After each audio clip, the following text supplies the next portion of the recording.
You ever look at a house and realize it's basically just a very large, very stressed out skeleton wrapped in a raincoat? That is a terrifying image for anyone currently paying a mortgage, Tiger. I prefer to think of my home as a sturdy fortress, not a rib cage with shingles. Well, the fortress part depends entirely on whether the guy who framed it was having a good day or if he was daydreaming about lunch. Framing is the one part of making where close enough is fine until it absolutely isn't.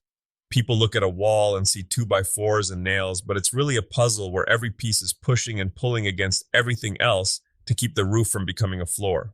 I think most makers, even those of us who do furniture or smaller shop projects, get intimidated by framing because the scale is so huge. It feels like if I cut a board wrong on a jewelry box, I've wasted 10 bucks. If I cut a header wrong on a garage door, the house falls down. Is it actually that high stakes, or are you just trying to make yourself sound important? Oh, the stakes are real, but the secret is that wood is surprisingly forgiving right up until it's suddenly not. I remember the first shed I built by myself. I was 22, had more confidence than common sense, and I decided to eyeball my king studs. I ended up with a door frame that looked like it was designed by Salvador Dali. When I hung the door, it didn't just swing shut. It accelerated like it was trying to escape the building. Okay, so let's ground this for the folks who want to build a partition wall in their shop or maybe a sturdy shed. Where does the anatomy of a wall actually start? Because I see people talking about plates and studs like everyone should just know what those are. Right, let's peel the skin back. You've got your sole plate. That's the horizontal piece that sits on the floor. If you're building on concrete, that better be pressure treated, or the moisture from the slab will rot that wood faster than a peach in July. Then you've got your top plate, which caps the wall. But the real magic happens in how you space the vertical bits, the studs. The 16 inches on center rule, right? My dad used to chant that like a religious mantra whenever we were in the garage. Why 16? Why not an even foot or 18? It's all about the math of the skinning. See, plywood and drywall come in 4-foot sheets. If you space your studs at 16 inches, you've got exactly 3 spaces and 4 feet. That means every sheet of plywood you buy is going to land perfectly halfway across the stud at both ends. It's the kind of harmony that makes a man want to weep with joy when he's hanging heavy sheets of OSB at 5 in the evening. So, if I'm building a wall and I decide to just put studs wherever it looks right, I'm basically sentencing myself to 3 days of cutting tiny slivers of drywall to fill gaps? You're sentencing yourself to a special kind of DIY purgatory. And trust me, you don't want to be there. Let's talk about openings. Doors and windows. That's where I see people get really tripped up. There's a whole vocabulary of jacks and kings and headers. It sounds like a deck of cards. It's a hierarchy, Alex. You've got your king stud. That's the full-length vertical board that goes from the bottom plate to the top plate. He's the backbone. Then, tucked up right against him, you've got the jack stud. The jack is shorter because he's carrying the weight of the header. The header being the big chunky horizontal beam over the door? Exactly. The header is the heavy lifter. Imagine the weight of the roof pushing down. Without a header, that weight would just crush your door frame until you couldn't open the door. The header catches that weight and shunts it sideways into the jack studs, which carry it down to the floor. It's like a visual map of gravity. If you forget a jack stud and just nail the header into the side of the king stud, you're relying on the sheer strength of the nails. And nails are great for keeping things together, but they're lousy as structural pillars. I've seen some of those renovated houses where people just cut out studs to make a bigger window and didn't put a header back in. The windows usually have that distinct trapped forever look because the frame is sagging. It breaks my heart. I once walked into a house where the owner wanted an open concept and just took a reciprocating saw to 3 load-bearing studs in the middle of a wall. He told me the ceiling looked a little moody. I told him the ceiling wasn't moody. It was preparing to make a very sudden appearance in his living room. Let's get into the nitty-gritty of the tools. If I'm a maker transitioning from making cabinets to framing a small workspace, do I need a whole new kit? Or can I get by with my fine woodworking tools? Well, you can use an expensive Japanese pull saw to cut a pressure-treated 2x4, but the saw will never forgive you and your arm will feel like it's been through a meat grinder. Framing is the heavy metal of woodworking. You need a good circular saw, something with some oomph, and a framing hammer with a bit of weight behind it. Speaking of hammers, why do framing hammers have those serrated faces? They look like meat tenderizers. That's exactly what they are. Those waffle faces bite into the head of the nail so the hammer doesn't slip off when you're swinging like a madman. But here's the trade-off. If you miss the nail and hit your thumb with a waffle face hammer, it turns your digit into a very textured piece of pepperoni. Note to self, keep the fingertips away from the waffle iron. What about accuracy? In furniture, we talk about 30 seconds of an inch. What's the tolerance in framing? In framing, if you're within an eighth of an inch, you're a surgeon. If you're within a 16th, you're a liar. The thing you have to account for is that construction lumber isn't stable.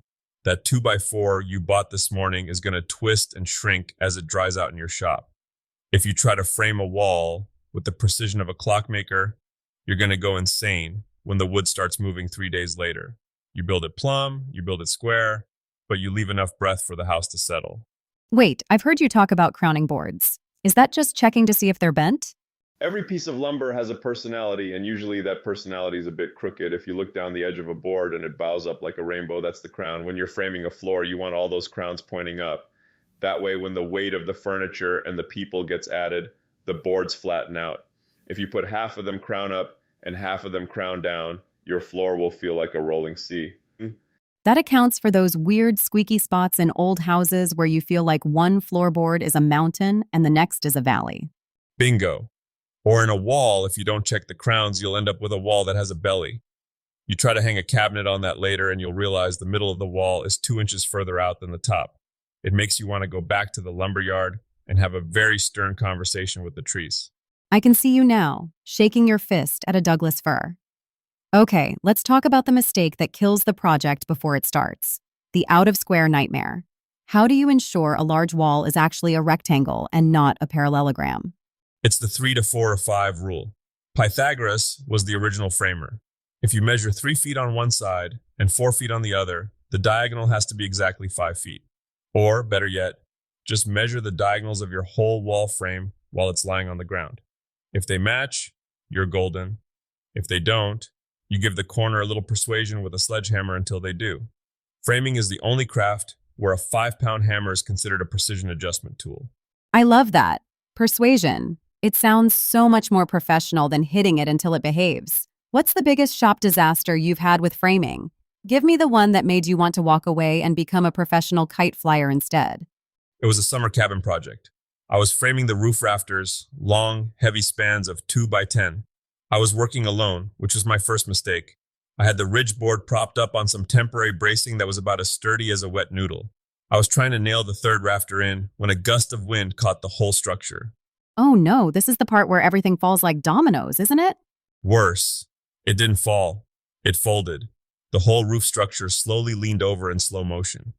I was standing on top of a ladder, holding a powered nail gun, watching $800 worth of lumber turn into a giant wooden accordion. I had to jump off the ladder into a pile of sawdust while the whole thing groaned and collapsed behind me. I sat there for 20 minutes just listening to the silence.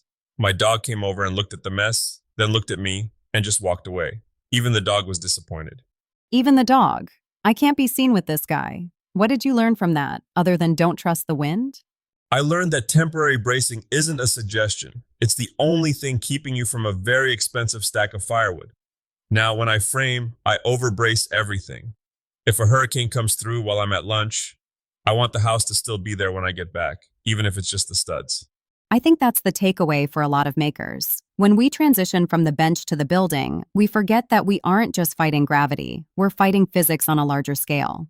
Exactly. You're building something that has to survive the seasons. It has to expand in the humidity and shrink in the winter. It has to handle the wind pushing against the side and the snow pushing down on the top. So, for someone starting their first big framing project this weekend, maybe it's a shed, maybe it's a tiny house, what's the one piece of advice you'd give them to keep them from ending up in a pile of sawdust like you did? Don't trust your tape measure to do the thinking for you. Use your eyes, line things up, stand back, and look at the lines. If it looks crooked to the eye, it's crooked, no matter what the little lines on the tape say. And for the love of all that is holy, buy a box of the good nails. The cheap ones from the bargain bin have heads that pop off if you look at them funny. Using bad fasteners to save $10 on a $1,000 project is like putting bicycle tires on a Ferrari. A Ferrari with bicycle tires. I think that's the most tiger metaphor I've ever heard. It's the truth. Look, framing is the foundation of everything we do. You can put the most beautiful walnut siding on a building, but if the framing is soft, the whole thing is just a pretty mask on a crumbling face. get the skeleton right, and the rest is just dressing it up for the party. Well, I feel slightly more confident about my ability to build a wall now, though I might still call you before I start swinging that waffle face hammer near my thumbs. My phone is always on, Alex. Just don't call me when the wind is blowing. I still get a little twitchy. That's our deep dive into the bones of the build. Next time, maybe we'll talk about how to actually make those walls look like a home without losing our minds, or our deposit at the lumberyard. Sounds like a plan. Just remember, measure twice, cut once, and if it's still too short, start calling it modern art. See you next time at the Tiger Den.